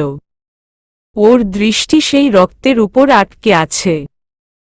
ধীরে ধীরে ও তাইমুরের উপর ঢলে পড়ল। আয়রার যখন জ্ঞান ফিরল ও নিজেকে গাড়িতে খুঁজে পেল। তাইমুর ড্রাইভ করছে। আয়রা চোখ মেলতেই তাইমুর বলে উঠল, তুমি এত ঘুমাও কিভাবে? মানে, আমি তো ঘুমাইনি, সেন্সলেস হয়েছিলাম। কি সব কথা বলছো? তুমি এতক্ষণ ঘুমিয়েই ছিলে। সেই মল থেকে ফেরার পথে ঘুমিয়েছ? মানে, আমরা না জঙ্গলে ছিলাম? দুজনে হাত কেটে রক্ত মিলিয়ে কি যেন করছিলাম আর আমি সেখানেই জ্ঞান হারায়? এটি শুনে তাইমুর কষে ব্রেক মারল। এরপর আয়রার দিকে তাকিয়ে বলল, কি সব ভুলভাল বকছ বলো তো? আমরা জঙ্গলে কেন যাব এই রাতে? আর কি রক্ত মিলিয়ে কি করলাম আয়রা? আমি মিথ্যা বলছি না, তুমি আমার এই হাতের তালু কেটেছি। এইটুকু বলেই আয়রা থেমে যায় বিস্ময়ে। হাতের তালুতে কোনো কাটা দাগ নেই। দ্রুত তাইমুরের হাত দেখল সে, না, ওর হাতও অক্ষত। আয়রার এমন ছটফটানি দেখে তাইমুর ওর দুই গালে হাত রেখে বলল, এসব কিছুই হয়নি আয়রা, তুমি ঘুমের মধ্যে স্বপ্ন দেখেছ। আর কিছুই না, রিল্যাক্স। আয়রা একটু শান্ত হল। তাইমুরের বুকে মাথা রাখল চোখ বুজে। আর এদিকে তাইমুরের মুখে একটি রহস্যজনক হাসি ফুটে উঠল। নিজ হাতে চারদিক সাজাচ্ছে ফারহা। আয়রার বিয়ে কোনো কিছু কমতি রাখতে চাই না ও। আয়রা আর তাইমুর বাসায় পৌঁছে গাড়ি পার্ক করে নেমে পড়ল। কিন্তু ঘরের ভেতরে ঢোকার আগেই একটা বিকট শব্দ শুনতে পেল। দুজনেই চমকে উঠল। আয়রা ভয় পেয়ে তাইমুরকে খামছে ধরল। তাইমুর খেয়াল করে দেখল শব্দটা সিকিউরিটি হাউজের সেদিকে থেকে এসেছে। তাইমুর আয়রাকে বলল, তুমি ঘরে যাও, আমি দেখে আসছি। যেও না, আমার ভয় করছে। আমার কিছুই হবে না, তুমি ভেতরে যাও। তৈরি হয়ে নাও। আয়রাকে ঘরে পাঠিয়ে দিয়ে তাইমুর সেদিকটাই গেল। গাঢ় খয়েরি বর্ণের একটা শাড়ি পরেছে আয়রা, সাথে গোল্ডের জুয়েলারি। ফারহা পুরোদমে হেল্প করেছে আয়রাকে। রাত প্রায় 1:30। সামনের রুমে কাজী ও তোফায়েল সাহেব বসে আছেন। ফারহা আয়রাকে নিয়ে নিচে নেমে এলো। একটু বাদেই তাইমুর এলো, অফ হোয়াইট একটি শেরওয়ানি পরে। বিয়ে পড়ানো শুরু হলো। তাইমুর দ্রুত কবুল বলল, আয়রাও দেরি করল না। বিয়ে শেষে আয়রা আর তাইমুর দুজনেই বেরিয়ে পড়ল আবারও। একটা হোটেলে তাইমুর হানিমুন সুইটস বুক করেছে। গন্তব্য সেখানেই। সবাই চলে যাওয়ার পর ফারহা নিজের চোখের পানি ছেড়ে দিল। পুরো বাড়ি জুড়ে একমাত্র সে একাই এখন। হোটেল রুমে ঢুকে আয়রা আর তাইমুর প্রথমে নামাজ পড়ল। নামাজ শেষ হওয়া মাত্রই তাইমুর আয়রাকে কোলে তুলে নিল। এরপর এগিয়ে গেল বেডের দিকে। আয়রা নেশাভরা চোখে তাইমুরের দিকে তাকিয়ে রইল। একটু একটু করে দুজনেই নিজেদের মাঝে ডুবে যেতে থাকল। দুজনেই মত্ত হয়ে অন্য জগতে হারিয়ে গেল। তাইমুরের যখন ঘুম ভাঙল তখন বেলা 12টার কাছাকাছি। আয়রা তখনও ঘুমে। সারা রাত তারা একে অপরের বাহুডোরে আবদ্ধ ছিল। আয়রার গায়ে চাদর মুড়িয়ে দিয়ে সে নেমে পড়ল বেড হতে, ফ্রেশ হয়ে নিল, রুম সার্ভিসকে বলে চা আনালো। তাইমুর চা বানাতে ব্যস্ত ছিল তখনই আয়রার ঘুম ভাঙে। চোখ খুলতেই দেখে তাইমুর গালি গায়ে চা বানাচ্ছে। পিঠটা আয়রার দিকে ফেরানো। কিন্তু কিছু একটা লক্ষ্য করে থমকে যায় আয়রা। তাইমুরের পিঠে বর্ষর একটি প্রজাপতির ট্যাটু। তাইমুরকে ও 2 বার খালি গায়ে দেখেছে। আয়রার স্পষ্ট মনে আছে, তাইমুরের পিঠে কোনো ট্যাটু ছিল না। আর এমন পিঠে ট্যাটু একমাত্র একজনের কাছেই দেখেছে আয়রা। ট্যাটুটা হুবহু ওর গলায় থাকা ট্যাটুর সদৃশ। তার মানে এটা তাইমুর নয়। বিছানার সাথে বেঁধে ফেলে রাখা হয়েছে আয়রাকে। অনেক চেষ্টা করেও নিজেকে ছুটাতে পারছে না ও। চিল্লাতেও পারছে না মুখে বাঁধা কাপড়ের কারণে। চোখগুলো রক্তবর্ণ ধারণ করে আছে ওর। এই আয়রা যেন আয়রা নয়, অন্য কেউ। তীক্ষ্ণ দৃষ্টি ওর ত্বকির মাঝে আবদ্ধ। যে দৃষ্টির ভাষার মানে তত্ত্বটি ঠিকই বুঝতে পেরেছে। আয়রার এমন অবস্থা দেখে ফারহা বিষ শব্দ করে কেঁদে ওঠে।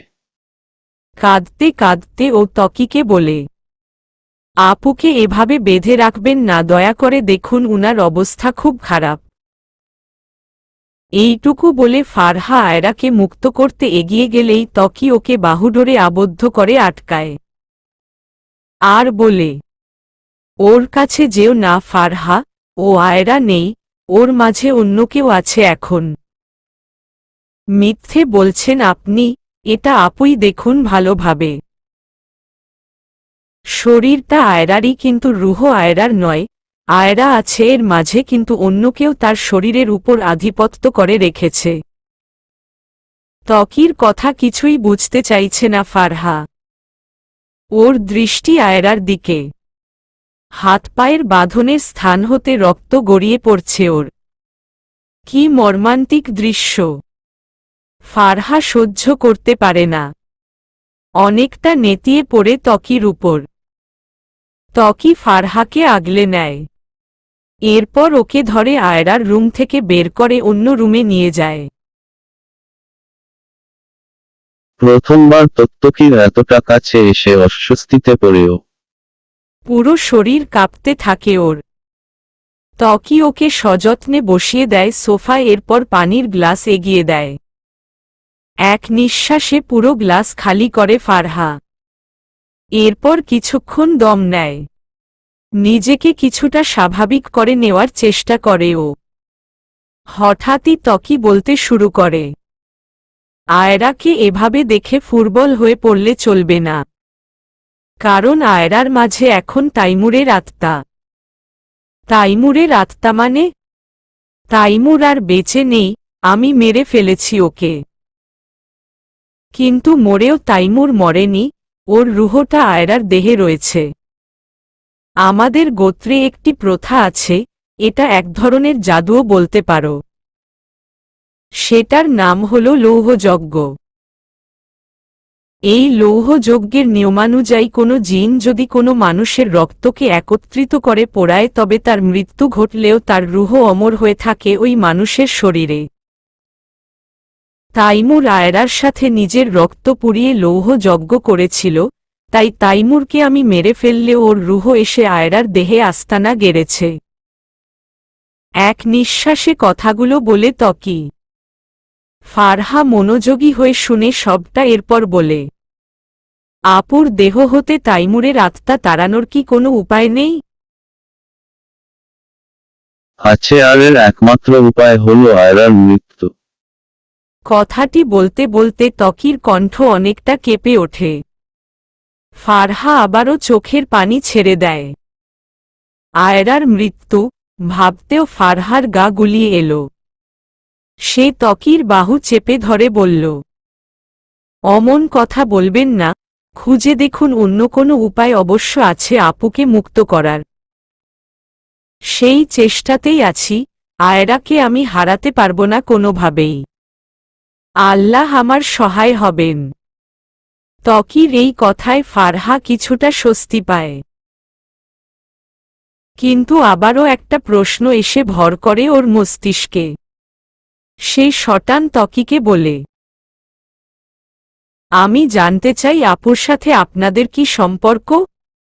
কেন তাইমুর স্যার এভাবে উনার পিছে পড়েছেন? অনেক কাহিনী আজ বলেই দেয়, শোনো, তাইমুর আর আমি দুজনেই ভাই। কিন্তু তফাৎ হলো আমি বৈধ আর তাইমুর অবৈধ। আমার বাবারাও দুই ভাই ছিল। আমাদের গোত্র ধর্ম অনুযায়ী পরিবারের বড় ছেলেই রাজ্য অধিকার পায়। সেই অনুসারে অধিকার আমার বাবা পেয়েছিল। আর এই কারণে চাচা অনেক ক্রুদ্ধ ছিলেন। তিনি বাবাকে মারার ঘোর ষড়যন্ত্র শুরু করেন, পরবর্তীতে তাকে রাজ্য হতে বিতাড়িত করা হয়। আর উনার জিন শক্তি কেড়ে নেওয়া হয়। এরপর বাবা মাকে বিয়ে করে আনেন। কিন্তু আমার মায়ের অবৈধ সম্পর্ক ছিল চাচার সাথে। বলতে পারো চাচা মাকে এক প্রকার ব্যবহার করেছে। এরপর তাইমুরের জন্ম হল, যে ছিল মা আর চাচার অবৈধ সন্তান। কথাটা গোপন ছিল, এর মাঝে আমার জন্ম হয়। কিন্তু পরে দাদাভাই তাইমুর অবৈধ বলে জানতে পারেন আর তাকেও তার বাবার সাথে পাঠিয়ে দেন। এই ছিল আমার আর তাইমুরের শত্রুতার রহস্য। এবার আসি আয়রা আর আমাদের সম্পর্কে। আয়রার সাথে আমার পরিচয় হয়েছিল প্রায় 10 বছর আগে। আমি প্রজাপতি রূপে থাকি। এমনি একদিন আমি উড়তে উড়তে আয়রাদের বাসায় ঢুকে পড়েছিলাম, তখনই দেখতে পেলাম। আমি আয়রাদের বাসায় ঢুকে পড়েছিলাম। দেখলাম আয়রার বাবা ওকে মারছেন। সেই 7 বছর বয়সে আয়রার দোষ ছিল, তার কারণে তার ছোট বোন পড়ে গিয়ে মাথা ফাটিয়ে ফেলেছিল। এই কারণে তার বাবা তাকে বেশ মারলেন। সত্যি দৃশ্যটা আজও মনে পড়লে মন হুহু করে ওঠে। এরপর ওর বাবা ওকে একটা ঘরে বন্দী করে দেন। আমি ওর বাবা মায়ের কথা শুনে যা বুঝলাম, আয়রাকে তারা কুড়িয়ে পেয়েছিল। আরও চমৎকার কথা কি জানো? ফারহা বেশ কৌতূহলী হয়ে বলল, কি? আয়রা বাংলাদেশি নয়, ও ভিনদেশী। আয়রার পালিত মা বাবা ইতালি গিয়েছিলেন, সেখানেই ওকে কুড়িয়ে পেয়েছিলেন। ওহহ, তাই তো। আপু চোখগুলো ভিন্ন, সাথে উনার মাঝে পশ্চিমা আভা বেশি দেখা দেয়। ঠিক ধরেছ। এরপরেরটা শোনো। আয়রার সাথে আমার সেই বদ্ধ রুমে প্রথম কথা হয়। প্রথমে আমাকে দেখে বেশ ভয় পেলেও পরে আমার সাথে ওর বেশ ভাব জমে যায়। এভাবেই এত বছর ওর উপর ছায়া হয়ে আছি। আর 4 বছর আগে যখন ওর মায়ের অসুস্থতার জন্য ওর বাবা ওকে দোষারোপ করছিল তখন আমি ওকে বের করে নিয়ে এলাম। আয়রা আমার ভালোবাসা, আমার প্রেয়সী। আমি জানতাম ভবিষ্যতে আমার তাইমুরের শত্রুতার প্রভাব ওর উপরেও পড়বে। তাইমুর চায় আমার থেকে সব কেড়ে নিতে, তাই ও আয়রাকেও এভাবে কেড়ে নিল। এইটুকু বলে ত্বকি থামল, ওর চোখ টলটল করছে। ফারহার খুব মায়া হচ্ছে এভাবে ত্বকিকে দেখে। ইচ্ছে করছে তত্ত্বকিকে জড়িয়ে ধরতে। ফারহা নিজের অজান্তেই তত্ত্বকির এক বাহু চেপে ধরে আর তখনই কাঁচো ভাঙার একটি বিকট শব্দ হয়। শব্দটি যে আয়রার রুম হতে এসেছে তা তাদের দুজনের কাছেই স্পষ্ট। ত্বকি আর ফারহা দৌড়ে যায় সেই রুমে। গিয়ে দেখে সামনের কাচের দেওয়ালটি ভেঙে চুরমার হয়ে আছে। সেই প্রান্তেই দাঁড়িয়ে আছে আয়রা, মুখে হিংস্র হাসিটি স্পষ্ট। যা দেখে ত্বকি আর ফারহার বুক ধক করে ওঠে। আয়রা একটি হুঙ্কার ছাড়ে, গলার স্বর ঠিক তাইমুরের ন্যায়। আয়রা ঝংকারিত গলায় বলে, নিয়ে গেলাম আমি আয়রাকে, তবে তার আগে তোর সাথে হিসেবনিকেশ মেটানো বাকি, চলে আসিস। এইটুকু বলেই আয়রা সেই ভাঙা দেওয়াল দিয়েই বেরিয়ে গেল। ফারহা কাঁদতে কাঁদতে সেদিকটাই দৌড়ে গেল। আর সামান্যের জন্য সে পড়ে যেতে নিয়েছিল, ত্বকি ওকে ধরল। আর ফারহা সেখানটায় জ্ঞান হারিয়ে ফেলল। ফারহাকে কোনোমতে রেখে তত্ত্বকি ছুটে গেল আয়রার পেছনে পেছনে। আয়রা আর তত্ত্বকি আজ একে অপরের মুখোমুখি দাঁড়িয়ে আছে, প্রকৃতপক্ষে দাঁড়িয়ে আছে তাইমুর। আয়রার মুখে সেই বিচ্ছিরি হাসি এখনো লেপ্টে আছে। ত্বকির চোখমুখ শক্ত হয়ে আছে অনেকটা রাগে, কিন্তু ভেতরে ভেতরে সে পুড়ছে।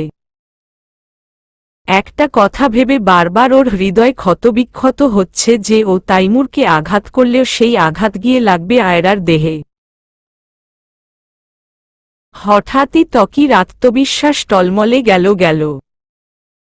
তখন আয়রা মাটিতে একটি ঘুষি দিল আর মুহূর্তেই চারপাশে একটি জ্বলন্ত অগ্নিকুণ্ড জ্বলে উঠল তাদের ঘিরে। সাথে ছোট মাত্রার একটি ভূমিকম্প বয়ে গেল চারদিকে। এই ভূমিকম্পে জিন রাজ্যের সমস্ত দেওয়াল নড়েচড়ে উঠল। তাবরেজ আলী নিজ কক্ষে ছিলেন, দ্রুত কক্ষ ছেড়ে বেরিয়ে পড়লেন। প্রসাদের বাকিরাও বেরিয়ে ময়দানে জমা হল। তাবরেজ আলী ময়দানের মাঝ বরাবর জায়নামাজ বিছিয়ে নামাজে দাঁড়িয়ে গেলেন। নামাজ শুরুর আগে নাজিমা বেগমের দিকে তাকিয়ে শুধু এইটুকুই বললেন, যেই রাজ্যের লোভে এত কিছু করলে আজ সবই ধ্বংসের মুখে। পারো তো আটকিয়ে নাও সংঘর্ষটি। নিজের সন্তানদের বাধা দাও, না হয় সবই শেষ হয়ে যাবে। এই বলেই তিনি নামাজের নিয়ত করে নিলেন। উনার দেখাদেখি সকলেই নামাজে দাঁড়িয়ে গেল রাজ্য বাঁচাতে আল্লাহর কাছে ফরিয়াদ করতে। নাজিমা বেগম ছুটে গেলেন ত্বকি ও তাইমুরের যুদ্ধক্ষেত্রের উদ্দেশ্যে। আজ তিনি নিজের ভুলসমূহ বুঝতে পারছেন। কিসের পেছনে ছুটছিলেন তিনি? সামান্য একটা মরীচিকা, যার দরুন তিনি সবই হারালেন, স্বামী, সম্মান আর এখন সন্তানদেরও হারাতে বসেছেন। যার জন্য এত কিছু করলেন তিনি এসবের এমনকি তার তোয়াক্কাই করেন না। আজ ভ্রম ভাঙল তার, কিন্তু অনেক দেরি হয়ে গেল। একজন সন্তান তিনি হারিয়েই ফেলেছেন, এখন আরেকজনকেও হারাতে বসেছেন। এসব ভাবতে ভাবতে নাজিমা বেগম জঙ্গলের সীমানার উদ্দেশ্যে দৌড়াতে লাগলেন। আর সীমানায় পৌঁছাতেই অতিদ্রুত উড়াল দিল অ্যান। আয়রা রূপী তাইমুর আর তত্ত্বকির মাঝে সংঘর্ষ চলছে ব্যাপক। ত্বকি প্রতিবার আঘাত করতে গিয়েও দমে যায়। আয়রার দেহের কাছে ও ফুটবল। আর সেটারই সুযোগ নিচ্ছে তাইমুর। একের পর এক আঘাত করে ক্ষতবিক্ষত করছে ত্বকীকে। তাইমুর আর তত্ত্বকীর সংঘর্ষ সচক্ষে দেখতে তোফায়েল সাহেবও এসেছেন। চোখে মুখে প্রশান্তির চাপ, তার আর বিজয়ের হাসি। যার কারণে তিনি রাজ্যহারা হয়েছিলেন, আজ তার দুই সুপুত্রের কারণেই সেই রাজ্য ধ্বংস হবে। একে একে তার স্ত্রী, সন্তান সবই কেড়ে নিয়েছেন আজকের এই দিনের অপেক্ষায়। নাই বা থাকুক রাজ্য, কিন্তু ধ্বংস হবে সবটা আর দ্রুতই। ভাবতেই আবারও হেসে উঠলেন তিনি। ত্বকী অনেকটা নেতিয়ে পড়েছে, ওর পুরো দেহ ক্ষতবিক্ষত হয়ে গিয়েছে। তার সামনেই একটি কুড়াল হাতে দাঁড়িয়ে আছে আয়রা রূপী তাইমুর। এবার শেষ আঘাতের পালা। কিন্তু তার আগেই নাজিমা বেগম এসে তাইমুরকে আটকালেন। থামো তাইমুর, দয়া করে থেমে যাও, ও তোমার ভাই, এমন করো না। তাইমুরের রক্তবর্ণ চোখজোড়া আরও লালবর্ণ হয়ে ওঠে, ঝংকারিত কণ্ঠে সে বলে, আর কত? তুমি তো দুজনেরই মা ছিলে, কিন্তু আগলে রেখেছিলে একে আর আমি। সব কিছু থেকে বঞ্চিত হলাম, অবৈধ বলে গণ্য হলাম। নিজের বাবার সহিত রাজ্য থেকে বিতাড়িত হলাম। কে তোর বাবা? তুই জানিস যাকে বাবা বলছিস, তোর এসবের জন্যে সে নিজেই দায়ী। তোফায়েল তোর বাবা নন, সে একজন প্রতারক, বেঈমান। তুই আর ত্বকী এক বাবারই সন্তান, তোরা দুইজনেই সহোদর। নাজিমা বেগমের কথা শুনে তাইমুর আর ত্বকী দুজনেই অবাক হল। তাইমুরের হাত থেকে কুড়ালটা পড়ে গেল। ধীরে ধীরে ওর রাগ মিলিয়ে গেল। চারদিকও কেমন নিস্তব্ধ হয়ে এলো, শুধু রয়ে গেল জ্বলন্ত অগ্নিকুণ্ডের আগুনটুকু। নাজিমা বেগম আবারও বলতে শুরু করলেন, আমার জীবনের প্রথম ভালোবাসা তোফায়েল সাহেবই ছিলেন, কিন্তু কাকতালীয়ভাবে বউ হতে হল তোমাদের বাবার, তাই তাকে নিয়ে আমার রাজ্যের অহিনা ছিল। এই সুযোগটাই নিল তোফায়েল। ধীরে ধীরে শুরু করলো আমাকে ব্যবহার করা। নানানভাবে সে বোঝাতো আমাকে যে তোমাদের বাবার কারণেই তিনি রাজ্যের অধিকার হারিয়েছেন, আর এসব ভাবে তোমার বাবার প্রতি অহিনাটুকু ঘৃণায় পরিণত হল। এরই মাঝে তাইমুর এলো আমার গর্ভে। তুমি তোমার বাবারই সন্তান ছিলে, কিন্তু তোফায়েল আমাকে বুঝিয়েছিল তুমি তার সন্তান। তার উদ্দেশ্য ছিল যে তুমি বড় হয়ে সব অধিকার পাবে, আর ও তোমার পিতার পরিচয় আবারও সব হাসিল করবে। আমি মেনে নিলাম, এভাবেই চলছিল। এরপর জন্মালো ত্বকী। তোমরা বড় হতে লাগলে, কয়েক বছর পর একদিন কিভাবে যেন কথা বেরিয়ে এলো যে তাইমুর তোফায়েল আর আমার অবৈধ সন্তান। তোমাদের বাবা তাইমুরকে তোফায়েল এর সাথে পাঠিয়ে দিল। আমার কারণেই আমার সন্তান সবকিছু হতে বঞ্চিত হল। সেটা তখনও বুঝিনি, তাই রাগের বশে তোমাদের বাবাকে খুন করলাম। নিজ হাতে বিধবা হলাম। তোমাদের দাদা সব জানতেন, তবুও নিয়ম মানতে আমাকে রাজ্যতেই রেখে দিলেন। আর তাই ত্বকী আমাকে পেল। আর তাইমুর আমার আদর হতে বঞ্চিত হয়ে তোফায়েল এর সাথে। যে তার অন্তরকে বিষিয়ে তুলল। অবশ্য দোষ আমারই ছিল সবটা। তোমাদের বলছি, আমাকে যা শাস্তি দিবে আমি মেনে নেব, তবুও নিজেদের মাঝে আর সহিংসতা রেখো না। দয়া করে জিন রাজ্যকে ধ্বংস করো না। নাজিমা বেগমের কথা শেষ হতে দেরি, কিন্তু তাইমুরের আঘাত করতে দেরি হল না। কুড়াল তুলে সে এক আঘাতে দুই খণ্ড করে ফেলল নাজিমা বেগমকে। তত্ত্বকী ঘটনার আকস্মিকতায় কিছুই বুঝল না, শুধু মা বলে চেঁচিয়ে উঠল। নাজিমা বেগমকে মেরাই তাইমুর দৌড়ে গেল তোফায়েল সাহেবকে মারার উদ্দেশ্যে। তোফায়েল সাহেব তা টের পেয়ে দৌড় লাগালেন, কিন্তু শেষ রক্ষা আর পেলেন না। উনাকে মেরে ফেলল তাইমুর। উনাকে মেরাই তাইমুর ফিরে এলো ত্বকির কাছে, বসে ত্বকির মাথা নিল নিজের কোলে। এরপর মাথায় হাত বুলাতে লাগল, আর বলতে লাগল, দুজনেই হয়তো মিলেমিশে ভালোই থাকতাম দুই ভাই, কিন্তু এদের কারণে আজ তোর আর আমার জীবন দুইটাই শেষ। এরা তোকে আমার খুনি বানিয়ে দিল, আর আমাকে নিজেদের সব থেকেও কিছু ছিল না, আমার কিছুই পায়নি। তাই আজ তোর কাছ থেকে কিছু চাইছি। আয়রাকে আমি ভালোবাসি, ওকে নিজের সাথে নিয়ে যেতে চাই। জানি তুই আয়রাকে ভালোবাসিস, কিন্তু আমিও ওকে ভালোবেসে ফেলেছি।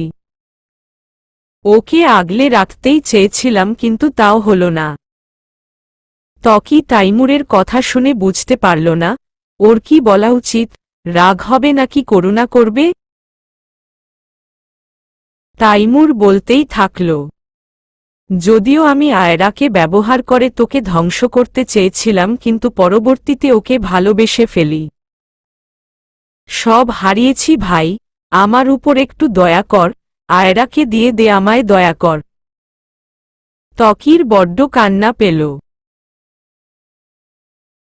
তার চোখের সামনেই তো আয়রা বসে আছে, আর ওর ভেতরের অন্য সত্তা আয়রাকেই চাইছে। কি করবে ত্বকি ভাবতে অনেক সময়ের প্রয়োজন, কিন্তু সময়েরই বড্ড অভাব। একদিকে আয়রা, ওর ভালোবাসা, আর অন্য দিকে তাইমুর, ওর ভাই, যে জীবনে কিছুই পায়নি। যেসবে তাইমুরের অধিকারও ছিল ত্বকি সবই একাই ভোগ করেছে। মা, বাবা, দাদা সবার আদর হতে বঞ্চিত, বৈধ হয়েও অবৈধ বলে গণ্য হয়েছে। সে সবের বিনিময়ে তাইমুর শুধু আয়রাকেই তো চেয়েছে। ত্বকি আর বেশি ভাবল না, কিছু বলতেও পারল না, শুধু মাথা নাড়িয়ে অনুমতি দিল। তাইমুরও আর বেশি কথা না বলে উঠে পড়ল।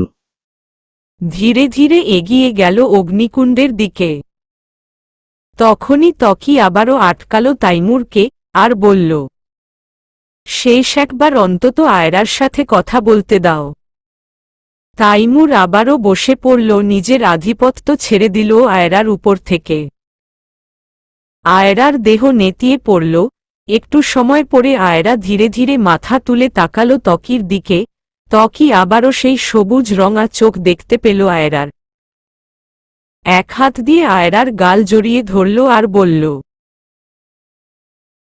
খুব ভালোবাসি তোমাকে, আমার উপর রাগ রেখো না। ভাই কখনোই কিছু পায়নি, তোমায় চেয়েছে শুধু, না করতে পারিনি। আয়রার চোখ বেয়ে জল গড়িয়ে পড়ল। শান্ত দৃষ্টিতে সে ত্বকির দিকে তাকিয়ে বলল, কিছুই ভুল করনি তুমি। আজ পর্যন্ত যা করেছ সত্যিই অনেক ছিল। আর তাইমুরের জন্য আজ যে ত্যাগ করছ সেটাও অতুলনীয় ত্বকি। তোমার মতো কেউই হবে না কখনো। একটা কথা রেখো, আমাকে হারিয়ে নিজেকে শেষ করে দিও না। নিজেকে গুছিয়ে নিও। ফারহা তোমাকে খুব ভালোবাসে, খুব ভালো রাখবে ও তোমাকে, আমার চেয়েও বেশি। ওকে আপন করে নিও প্লিজ। আয়রার কথা শেষে ত্বকি আর কিছুই বলার সুযোগ পেল না। আয়রা ওকে জড়িয়ে ধরল শক্তভাবে। এরই মধ্যে আয়রার উপর আবারও তাইমুর ভর করল।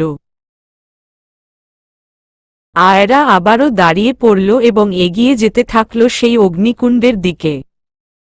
ত্বকি শুধুই তাকিয়ে রইল। যেতে যেতে তাইমুর আয়রার দেহকে নিয়ে অগ্নিকুণ্ডে নেমে পড়ল। দাউ দাউ করে জ্বলে উঠল আয়রার দেহটা। এমন নির্মম দৃশ্য ত্বকির দেখতে হবে তা সে স্বপ্নেও ভাবেনি। সে আর্তনাদে ফেটে পড়ল। হামাগুড়ি দিয়ে সেদিকটাই যাওয়ার চেষ্টা করল, কিন্তু শক্তি কুলাতে পারল না। ততক্ষণে আয়রার দেহ ছাই হয়ে গিয়েছে, পোড়া গন্ধে চারদিক মম্ম করছে। আর তত্ত্বকের চিৎকারে চারদিক বারবার কেঁপে উঠছে। জিন রাজ্যে ঝড় থেমে গেল। ধ্বংস হওয়া থেকে বেঁচে গেল সব। ত্বকি হারিয়ে ফেলল ওর ভালোবাসাকে। এরপর অনেক বছর কেটে গেল। তাবরেজ আলী গত হয়েছেন। রাজ্যের রাজা এখন ত্বকি। আর ত্বকি আয়রার কথা রেখেছে ফারহাকে আপন করে নিয়ে, কিন্তু আজও ভালোবাসতে পারেনি। এক হাতে রাজ্য সামলায়, আর অন্য হাতে ফারহাকে। আর ফারহা, সে তো এক প্রকার মানসিক ভারসাম্যহীন হয়ে আছে। হয়তো আয়রাই তার সবচেয়ে কাছের কেউ ছিল, তাকে হারিয়ে আজ এমনে পরিণত ও। ফারহা ত্বকিকে ভালোবাসত, আজ ত্বকি ওর, কিন্তু ওর তাতে কিছুই আসে যায় না। ও ভাবে ওর বড় বোনের মতো মানুষটিকে যদি আবারও ফিরে পেত তবে এবার সবটুকু দিয়ে আগলে রাখত। আয়রাকে না পেলে ফারহা বুঝতই না যে রক্তের সম্পর্কের চেয়ে বড় আরও একটি সম্পর্ক হয়, আর সেটি হল আত্মার সম্পর্ক। আয়রার সাথে ওর আত্মার সম্পর্কই ছিল। তাই হয়তো আয়রার হারিয়ে যাওয়া মেনে নিতে পারেনি। আর ত্বকি দিনভর নানান দায়িত্ব সেরে শেষরাত পর্যন্ত আল্লাহর ইবাদাতে মশগুল থাকে। অবসর সময়টুকু ফারহাকে দেয়ার চেষ্টা করে। দায়িত্বের প্রতি অবহেলা করে না। হয়তো এভাবেই বেঁচে থাকবে ও বাকি জীবন। আয়রার স্মৃতি বুকে জড়িয়ে একটা কথা ভেবে অন্তত সে শান্তি পায়, নিজের ভাইয়ের সাথে ও অন্যায় করেনি। ভালো থাকুক দুজনেই একসাথে অন্য জগতে। ভালো থাকুক ওর ভালোবাসা। সমাপ্ত।